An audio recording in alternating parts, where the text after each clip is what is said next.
Hello, আশা করি সবাই ভালো আছেন।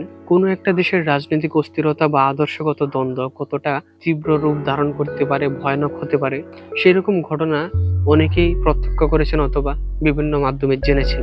কিন্তু সেই রাজনৈতিক অস্থিরতা বা সামাজিক আদর্শগত দ্বন্দ্বগুলা কিন্তু হঠাৎ করে সূত্রপাত হয় না। সেটার সূত্রপাত হয় অনেক আগে থেকে। বাংলাদেশের মধ্যে ওই যে রাজনৈতিক অস্থিরতা মাঝে মাঝে তৈরি হয় আদর্শগত হিন্দু-মুসলিম দ্বন্দ্ব অথবা দলগত দ্বন্দ্ব, সেগুলোর সূত্রপাতও কিন্তু হঠাৎ করে না, অনেক আগে থেকে, সেই দেশভাগের আগে থেকেই এগুলোর সূত্রপাত হয়। সেই জন্য আমাদেরকে বাংলাদেশের বর্তমান ইতিহাসের সাথে সাথে আগের ইতিহাসও জানতে হবে, যেইগুলোর কারণে এই দ্বন্দ্বগুলা বর্তমানে মানুষের মধ্যে বৃদ্ধি পাচ্ছে। সেই সময়ের রাজনৈতিক, সামাজিক, আদর্শগত অবস্থা কিরকম ছিল সেটা জানার জন্য আমাদেরকে বিভিন্ন ধরনের বই পড়া লাগবে। কিন্তু আমরা যারা সাহিত্য নিয়ে বেশি পড়াশোনা করি বা সাহিত্য রিলেটেড বই যেগুলা পড়ে শুধুমাত্র আমরা প্রবন্ধের মতন জ্ঞান অর্জন না, সাথে সাথে এন্টারটেন হই, পড়ে আমোদিত হই এবং রাজনৈতিক বাস্তবতা জানি, সেরকম বইও পড়তে আগ্রহী। সেই রকম একটা বই হচ্ছে রশিদ করিমের লেখা উত্তম পুরুষ, যেটা তিনি 1961 সালে লিখেছেন। যদিও বইটা লেখা 1961 সালে, কিন্তু বইয়ের প্রেক্ষাপট হচ্ছে 40-এর দশকে। অর্থাৎ 40-এর দশকের কথা শুনলে কিন্তু আমাদের মাথায় সহজে কয়েকটা জিনিস চলে আসে। সেটা হচ্ছে দ্বিতীয় বিশ্বযুদ্ধ, সেই সময়ে রাজনৈতিক অস্থিরতা এবং দুর্ভিক্ষের কথা এবং দেশভাগের কথা, এবং দেশভাগের সময় মানুষের যে স্থানান্তরের কথা, এই ব্যাপারগুলো চলে আসে আমাদের মাথায় সহজে। আর এই উপন্যাসের প্রেক্ষাপটটা আসলে ওই রকমই।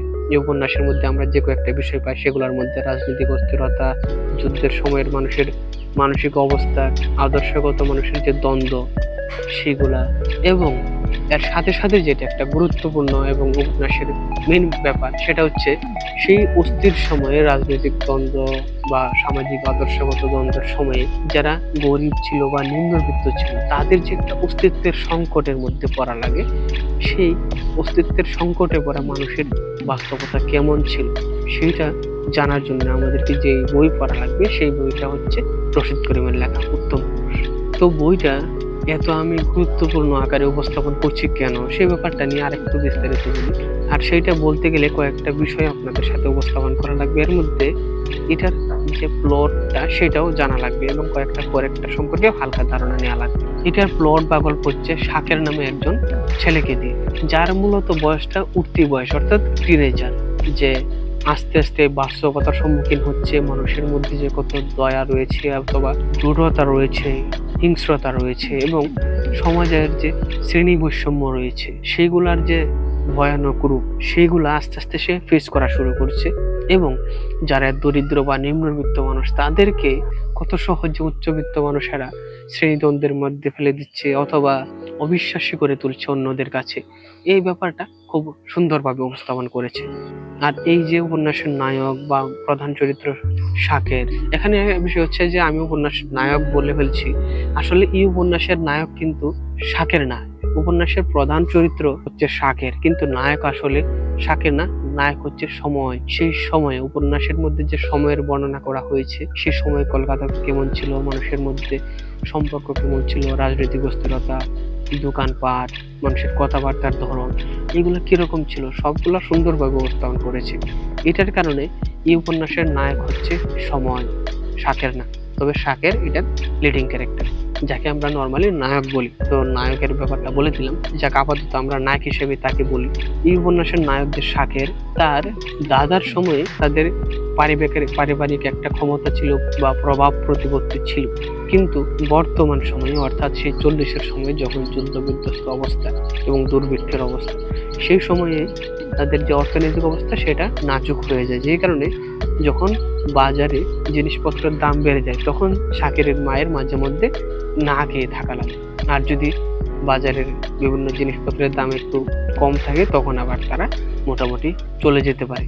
শাকেরের বয়সটা টিনেজ হওয়ার কারণে, অর্থাৎ মাত্র যুবক হচ্ছে এরকম বয়স হওয়ার কারণে সে কোনো ইনকাম করে না, তার বাবা ইনকাম করে। তার বাবা একজন সরকারি নিম্নপদস্থ কর্মকর্তা বা কর্মচারী বলা যায়। এই উপন্যাসে শাকের 3টা মেয়ের সাথে মূলত ঘনিষ্ঠ হয়। ঘনিষ্ঠ বলতে কাছাকাছি যায়, কিন্তু শেষ পর্যন্ত কেউই তার জীবনে স্থায়ী হয় না। এমনকি সে যেই শহরে, অর্থাৎ সেই কলকাতাতে যে তার জীবন পার করতেছে, অর্থাৎ তার যুবক হয়ে ওঠার বয়সটা পার করতেছে, সেই কলকাতাও শেষ পর্যন্ত তার থাকে না। এখানে মূলত আমরা বেশ কিছু চরিত্র পাই। এর মধ্যে এখানে উপন্যাসে আমরা শাকেরকে তার এই বিভিন্ন বিষয় বা শ্রেণী বিদ্বেষ বা শ্রেণী বৈষম্য বা রাজনৈতিক পরিবেশ এগুলা জানার জন্য বা এগুলা ফেস করতে গিয়ে যেসব চরিত্র ফেস করতে দেখি সেগুলোর মধ্যে হচ্ছে একটি ধনী পরিবারের সন্তান মুস্তাক এবং তার বোন সেলিনা। তারপরে আছে শেখর, হিন্দু ফ্যামিলির ছেলে, এবং তার বোন চন্দ্রা, এবং তার ভাবির মতন একটা সম্পর্কের মহিলাকে আমরা পাই যার নাম হচ্ছে নিহার। তো এই চরিত্রগুলা মূলত আমরা পাই। তো এই এই চরিত্রগুলা মূলত ফেস করতে গিয়ে সে কিভাবে বিভিন্ন ব্যাপারগুলোর সাথে ফেস করতেছে, যেমন আমি আমি আপনাদেরকে কিছু তথ্য আরো দিই। সেগুলো হচ্ছে যেমন ধরেন এখানে আমরা জানি কি যে শাকের একজন নিম্ন পদস্থ কর্মচারীর ছেলে, সুতরাং তার আর অর্থনৈতিক অবস্থা তো আর বিস্তারিত বলার কিছু নাই। তার বন্ধুত্ব হয় মূলত মুস্তাকের সাথে, যার ফ্যামিলি মূলত ধনাঢ্য বা বিত্তশালী ফ্যামিলি। তার সাথে বন্ধুত্ব হওয়ার কারণে শাকের তার বাড়িতে আসা যাওয়া করে, আর আসা যাওয়া করতে গিয়ে পরিচয় হয় তার জীবনে প্রথম আসামি, যে বয়সও তার চাইতে বড়, সেলিনার সাথে। সেলিনা হচ্ছে মনে করেন যে সাজগোজ করে থাকতে পছন্দ করে বা বিলাসবহুল জীবনযাপন করতে মূলত পছন্দ করে। তো সেলিনার কিছু সিক্রেট আছে যেগুলার ব্যাপারে আস্তে আস্তে শাকের জেনে যায়, এবং শাকের এগুলা জেনে যাওয়ার কারণে সেলিনা ভয়ে থাকে যে কখন না জানি আবার তার ফ্যামিলিতে হাসতে হাসতে গিয়ে শাকের অন্যদেরকে তার এই সিক্রেট গুলা বলে দেয়, আর বলে দিলে সেলিনার মান যাবে। সেই জন্য সেলিনা প্ল্যান করে যে শাকের সাথে সে একটুখানি ক্লোজ হওয়ার বা বান্ধবীর মতো হওয়ার, ভালোবাসার অভিনয় করতে। আর সেটা করতে গিয়ে শাকের সাথে একটু ক্লোজলি হাসাহাসি বলে কথা বলে সময় কাটায়। আর শাকের তো নতুন যুবক হচ্ছে, যেই কারণে শাকেরও তার প্রেমে পড়ার মতন অবস্থা। এবং সেইটা করে একদিন রাতে শাকেরকে সেলিনা তার বাসায় আমন্ত্রণ জানায়, এবং তার পরবর্তীতে বাড়ির সকলকে ডেকে বলে যে এই রাতের বেলা শাকের তার সম্ভ্রম হানি করার জন্য এখানে এসেছে। তো এখানে শাকের মূলত এই উচ্চবিত্তশালী সেলিনার খেলনার মতন হয়ে যায়। আর এই সেলিনার বাড়িতে আসা যাওয়া, সেলিনার সাথে সম্পর্ক ভেঙে যাওয়া বা সেলিনার খেলনার পুতুল হয়ে যাওয়া, এগুলার কারণে এবং তাদের চলাচলের কারণে সে মূলত বিশ্বাসঘাতকতা কিরকম হতে পারে সেটা ফেস করলো। সে শ্রেণী বৈষম্য বা এই যে তাদেরকে সে কিরকম তুচ্ছ তাচ্ছিল্য করতে পারে বা তাদের জীবন আচরণ কিরকম পার্থক্য হতে পারে, এই ব্যাপারগুলা সে খুব ফেস করে। এবং সে দারিদ্র্যের মধ্যে থেকে শ্রেণী বৈষম্যের মধ্যে থেকে যে কিরকম কষাঘাতের মধ্যে পড়ে, সেই ব্যাপারটা চমৎকার ভাবে ফুটিয়ে তুলেছেন। এরপরে যদি আমরা দ্বিতীয় ক্যারেক্টারের কথা বলি, যেটা তার জীবনে ইম্পর্টেন্ট, অর্থাৎ শাকেরের, সেটা হচ্ছে চন্দ্রা। শাকেরের আরেকজন দরিদ্র বন্ধু ছিল, যে শাকেরের চাইতেও দরিদ্র হিন্দু পরিবারের ছেলে, শেখর। শেখর যখন পরীক্ষার ফি জমা দিতে না পেরে পরীক্ষা বাতিল হওয়ার মতন অবস্থা, মানে পরীক্ষা সে দিতে পারবে না, অ্যাটেন্ড করতে পারবে না, সেই সময় শাকের সে বিভিন্ন ভাবে বিভিন্ন জায়গা থেকে কালেকশন করে শেখরের পরীক্ষা দেওয়ার ব্যবস্থা করে, এবং সেটা করতে গিয়ে শেখরের সাথে ক্লোজ হয় এবং তার ফ্যামিলিতে একটু আসা যাওয়া করার চেষ্টা করে। আর সেটা করতে গিয়ে চন্দ্রা, অর্থাৎ শেখরের বোন চন্দ্রার সাথে তার একটু ক্লোজ সম্পর্ক হয়। ক্লোজ বলতে ওই আর কি মুখে মুখে ক্লোজ, এবং ভালো লাগা কাজ করে দুইজনের মধ্যে। কিন্তু এই যে আদর্শগত ধর্মীয়গত ব্যাপার, যে কারণে সে যখন শেখরের বাড়িতে যায় তখন দেখা যায় যে শেখরের মা তাকে যেই পাতিলে খাবার দিচ্ছে, প্রথমত তাকে বাড়িতে ভালো করে ঢুকতে দেয়নি, দ্বিতীয় হচ্ছে বাড়ির বাইরে তাকে যেই পাতিলে খাবার দিচ্ছে সেই পাতিলটাই শাকেরকে শুনিয়েই বলে দিচ্ছে যে সেই পাতিলটা যাতে আর পরবর্তীতে বাড়িতে না আনে, সেটা যেন বাইরে ফেলে দেয়। এই যে একটা হেয় করা, অবজ্ঞা করা আদর্শগত দ্বন্দ্বের কারণে, ধর্মীয় দ্বন্দ্বের কারণে, এটা কিন্তু বেশিরভাগ ক্ষেত্রে যদি উচ্চবিত্ত ফ্যামিলির মুসলমান হয় তখন কিন্তু সে হিন্দুরা সেই কাজটা করে না, কিন্তু যখন নিম্নবিত্ত হয় বা গরিব হয় তখন কিন্তু সেই বৈষম্যগুলো, আদর্শগত ব্যাপারগুলো, ধর্মীয় ব্যাপারগুলো সামনে চলে আসে। তো শেখর আর শাকের যেহেতু ক্লোজ, তারা না ক্লোজ কিন্তু তাদের ফ্যামিলি তো আর ক্লোজ না, যে কারণে যখন দেখা যায় যে সেই দরিদ্র বা নিম্নবিত্ত শাকের তার বাড়িতে যায়, চন্দ্রের সাথে কথা বলতে চায়, চন্দ্র ঠিক করে কথা বলতে পারে না বা ক্লোজ হতে পারে না। অন্যদিকে চন্দ্রা বা শেখরের মা তাকে যে পাত্রে খাবার দিল শাকেরকে, সেই পাত্রটা পর্যন্ত বাড়িতে আর যাতে প্রবেশ না করায়, নিয়ে না আসে, সেটার জন্য সামনে কঠোরভাবে বলে দিই, তাহলে বুঝতে পারতেছেন যে কতটা আদর্শগত বা ধর্মীয়গত ব্যাপার বা দ্বন্দ্ব থাকে মানুষের মনে, যেগুলো আস্তে আস্তে এক আদর্শের মানুষের প্রতি অন্য আদর্শের মানুষের একটা ঘৃণা তৈরি করে দেয়। তৃতীয় হচ্ছে নিহার, যে ভাবি সম্পর্কের মতন মানুষ, যার কাছে সে খোলামেলা অনেক কথা বলে। তো সেটা বলতে গিয়ে এরকম ক্লোজ কথাও বলে ফেলে, যে নিহার ভাবি বলতেছে যে দেখো তো আমার সাজসজ্জা কেমন হয়েছে, সেটার প্রত্যুত্তরে শাকের বলে যে আপনার সাজ সজ্জার উপযোগী। তো বুঝতেই পারতেছেন এই ডায়লগটা শুনি যে তারা আসলে কতটুকু ক্লোজ। কিন্তু সেটা অনেক সময় দেখা যায় যে কি, যারা ফ্লার্ট করতে পছন্দ করে এরকম করে মেয়েরা বলে ফেলে, এবং তারা এরকম রিপ্লাই শুনতেও পছন্দ করে। কিন্তু কেউ যদি আবার সেটা ধরে গিয়ে তার সাথে ক্লোজ হতে চায়, ঘনিষ্ঠ হতে চায়, অন্তরঙ্গ হতে চায়, তখন কিন্তু তারা পাল্টে যায়।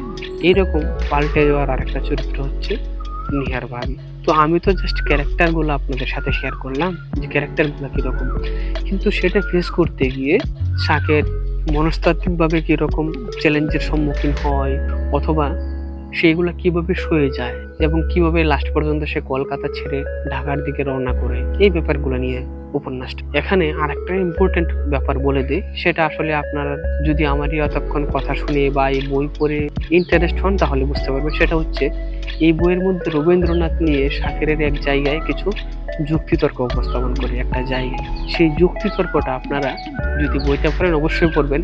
এই মূলত এই যে আমি এতক্ষণ যা কিছু বললাম সেগুলা তো রয়েছে, কিন্তু এখানে একটা বড় টুইস্ট এবং বড় একটা গুরুত্বপূর্ণ বিষয় হচ্ছে রবীন্দ্রনাথ নিয়ে এইখানে কিছু যুক্তিতর্ক রয়েছে, যেখানে একটা অনুষ্ঠানের মধ্যে শাকের তর্ক করে। তো আপনারা যারা বইটা পড়ে ফেলেছেন বা এই ব্যাপারটা জানেন তারা আমাকে কমেন্টে জানাতে পারেন, আর যারা পড়েন নাই তারা অবশ্যই বইটা পড়েন।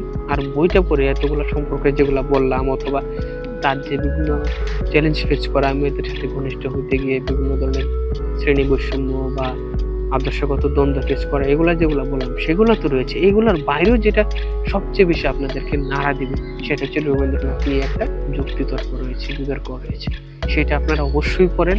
আমার কাছে মনে হয় এটা যেরকম আমি আপনাদেরকে বললাম, আপনারা বইটা পড়ে আরো বেশি বলবেন। তো যুক্তিতর্কটা কিরকম সেটা এখন আমি না বলি, এটা যারা বই পড়তে আগ্রহী হবে তারা পড়ে ব্যাপারটা জেনে নেবেন। কারণ আমি বলতে গেলে এটা হুবহু তো আর আপনাদেরকে বললে মজা লাগবে না, তার সাথে পড়েন, প্রেক্ষাপট অনুযায়ী পড়ে তারপরে বুঝবেন যে কি রকম যুক্তিতর্ক হয়। আর রবীন্দ্রনাথ এরকম করেও ভাবা দরকার, এরকম মনে হবে বইটা পড়ে। তো সব মিলিয়ে বলবো, বাংলাদেশের রাজনৈতিক অস্থিরতা নিয়ে যারা সারাক্ষণ নিউজ পড়েন, অথবা সাহিত্য বা বাংলাদেশের বিভিন্ন ৭১ নিয়ে বা ৪৭ নিয়ে বই পড়েন, তাদের জন্য অবশ্যই একটা দরকারি এবং প্রয়োজনীয় বই। যদিও উপন্যাস, কিন্তু প্রয়োজনীয় বই হচ্ছে এই রশিদ করিমের লেখা উত্তম পুরুষ। আর আরেকটা ব্যাপার হচ্ছে, এটা তো লেখক নিজেই বলে দিয়েছেন যে এই উপন্যাসটা মূলত তার একটা আত্মজৈবনিক মূলক উপন্যাস, যেখানে বাবা মার ক্যারেক্টারে লেখকের বাবা মার ছাপ রয়েছে, কলকাতার রাস্তাঘাট, প্রধান চরিত্র শাকের মধ্যে তার নিজের ছাপ, আবার শাকের ভাইয়ের চরিত্রে তার নিজের ভাইয়ের ছাপ, এরকম অনেক কিছু রয়েছে যেগুলা তখনকার সময়ের বাস্তবতার আলোকে লেখক এখানে উপস্থাপন করেছেন। যদিও সব ক্যারেক্টার বাস্তবতা থেকে নেওয়া না, কিছু তো নিজের নির্মাণ করা, কিন্তু অধিকাংশ ক্যারেক্টার কি বাস্তব থেকে নেওয়া। তো আমার কথা হচ্ছে, আপনারা যারা সাহিত্য নিয়ে পড়েন তারা অবশ্যই বইটা পড়েন। এ ছিল আমার কথা। আর সাহিত্য নিয়ে আরো ভালো ভালো বইয়ের তথ্য নিতে বা রিভিউ পেতে আমাদের সাথে থাকুন। আজকে তাহলে পর্যন্তই, সবাইকে ধন্যবাদ।